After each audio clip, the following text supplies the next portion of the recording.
pinggang mereka, sehingga jubah yang mereka pakai, jubah sebagai imam yang panjang itu tidak menyusahkan mereka atau menyulitkan mereka dalam melakukan tugas karena terikat di pinggang, sehingga itu membuat mudah bagi para imam untuk mengerjakan tugas-tugas mereka.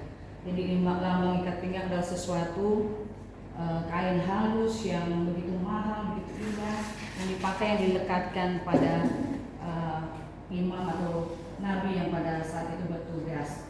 Apa yang Tuhan inginkan dari kenyataan Tuhan kepada Nabi Yeremia melalui firman Tuhan yang disampaikan ini? Saya mencatat tentang 3 hal yang Tuhan ingin sampaikan, bahwa seperti kain lenan itu melekat pada pinggang penggunanya, itulah yang inginkan Tuhan kepada kita, untuk melekat kepada Tuhan. Kita melekat kepada Tuhan karena kalau saya melihat seperti ini Bapak Ibu, Yeremia disuruh membeli. Dikatakan pada ayat pertama, pergilah membeli ikat pinggang lenan itu.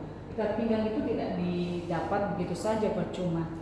Itu seperti perumpamaan yang diberikan kepada kita, bahwa kita adalah orang yang dibeli, yang ditebus. Kita adalah kain lenan halus itu yang begitu indah, yang mahal harganya, yang mau Tuhan lekatkan pada pinggangnya, yang mau Tuhan pakai untuk dia bersama-sama mengerjakan tugas-tugas pekerjaan baik yang Tuhan sediakan bagi kita. Jadi hal pertama yang Tuhan inginkan supaya kita melekat kepada Dia, karena kita sudah menjadi orang-orang tebusan Tuhan, orang-orang pilihan Tuhan yang Tuhan mau taruhkan di pinggangnya untuk bersama-sama melakukan tugas pekerjaan pelayanan. Sama seperti firman Tuhan dalam Yohanes 15 ayat 4-5 katakan, tinggallah di dalam aku dan aku di dalam kamu, sebab di luar aku kamu tidak bisa melakukan apapun. Itu yang Tuhan maksudkan, supaya kita melekat, ada bersama-sama di dalam Tuhan, dipakai Tuhan, tinggal di dalam Tuhan, sehingga kita bisa melakukan hal-hal besar yang Tuhan inginkan. Karena di luar Tuhan, percaya saya Bapak Ibu, di luar Tuhan kita tidak bisa melakukan apapun. Demikian juga dalam hal pekerjaan pelayanan. Kalau kita hanya mengerjakan tugas secara rutin, tanpa kita mau datang kepada Tuhan, melekat kepada Tuhan, bertanya kepada Tuhan, Tuhan apa yang harus saya kerjakan? Apa yang harus saya lakukan menghadapi mungkin orang-orang di bawah kita, orang-orang yang kita layani, atau siapapun yang Tuhan izinkan bertemu dengan kita hari itu. Saya percaya pasti Tuhan akan nyatakan hal-hal yang besar, kemudian hikmat, marifat, mungkin wibawa Kristus Tuhan akan taruhkan kepada orang-orang yang melekat kepada Dia. Kemudian apa yang Tuhan ingin kerjakan lewat pernyataan ini? Tuhan tidak menginginkan kita menjadi ikat pinggang yang lapuk.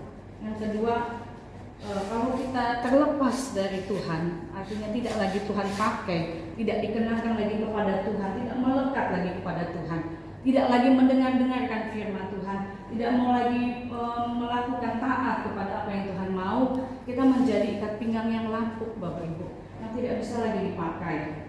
Di sini dikatakan di ayat 10, bangsa yang jahat, yang enggan mendengarkan perkataanku. Ini gambaran orang Israel pada saat itu, karena mereka tidak lagi mau mendengar apa yang Tuhan katakan. Mereka berontak dan lari daripada Tuhan. Di ayat yang ke-10 dikatakan kedegilan hatinya, kemudian kecongkak-bongkakan, keangkuhan. Ini semua adalah berbicara mengenai hati.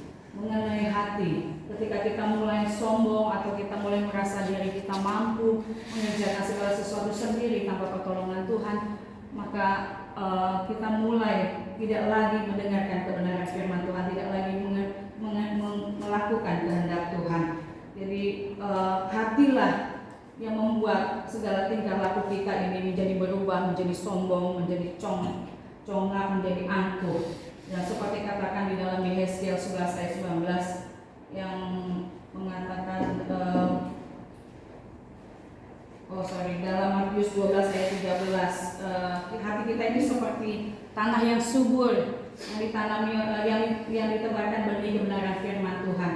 Kalau hati kita baik, itu ibarat seperti tanah yang baik. Kita akan menghasilkan buah, menghasilkan hasil 100 kali lipat, 60 kali lipat, 30 kali lipat.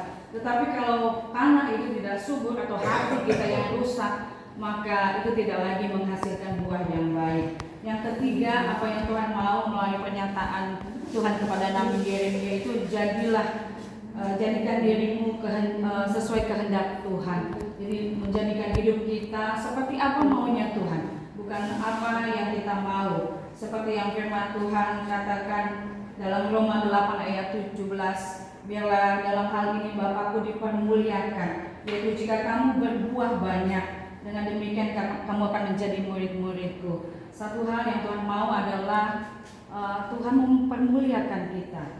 Dan melalui pekerjaan-pekerjaan baik, Tuhan bilang di mana hambaku berada, di situ aku ada. Itu artinya bahwa Tuhan senang dengan kita, mau dekat dengan kita, mau menolong kita dalam mengerjakan segala hal. Dan kalau Tuhan dipermuliakan, maka apapun yang akan kita kerjakan pasti Tuhan buat berhasil. Demikianlah kebenaran firman Tuhan yang saya sampaikan pagi hari ini. Biarlah kita terus boleh melekat kepada Tuhan, mendengarkan kebenaran firman Tuhan. Kemudian kita juga mau melakukan kehendak Tuhan sampai kemuliaan Tuhan dinyatakan melalui kehidupan kita, terlebih dalam mengerjakan pekerjaan pelayanan yang Tuhan percayakan di gereja Tuhan di tempat ini. Tuhan Yesus memberkati.